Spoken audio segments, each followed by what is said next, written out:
China spent $240 billion bailing out Belt and Road countries, study. China spent $240 billion bailing out 22 developing countries between 2008 and 2021, with the amount soaring in recent years as more have struggled to repay loans spent building Belt and Road infrastructure, according to a study published Tuesday. Almost 80% of the rescue lending was made between 2016 and 2021, mainly to middle-income countries including Argentina, Mongolia, and Pakistan, according to the report by researchers from the World Bank, Harvard Kennedy School, AidData, and the Kiel Institute for the World Economy. China has lent hundreds of billions of dollars to build infrastructure in developing countries, but lending has tailed off since 2016 as many projects have failed to pay the expected financial dividends. Beijing is ultimately trying to rescue its own banks. That's why it has gotten into the risky business of international bailout lending, said Carmen Reinhart, a former World Bank chief economist and one of the study's authors. Reuters graphics.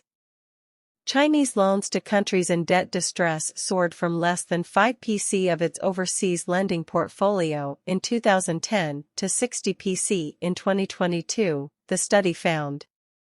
Argentina received the most, with $111.8 billion, followed Pakistan on $48.5 billion and Egypt with $15.6 billion. 9 countries received less than $1 billion. People's Bank of China, PBOC, swap lines accounted for $170 billion of the rescue financing, including in Suriname, Sri Lanka, and Egypt. Bridge loans or balance of payments support by Chinese state-owned banks was $70 billion. Rollovers of both kinds of loan were $140 billion.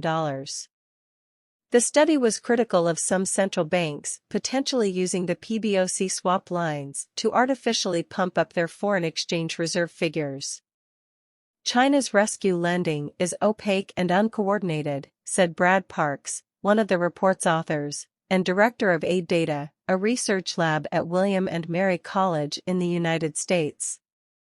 The bailout loans are mainly concentrated in the middle-income countries that make up 4/5 of its lending, due to the risk they pose to Chinese banks' balance sheets, whereas low-income countries are offered grace periods and maturity extensions, the report said.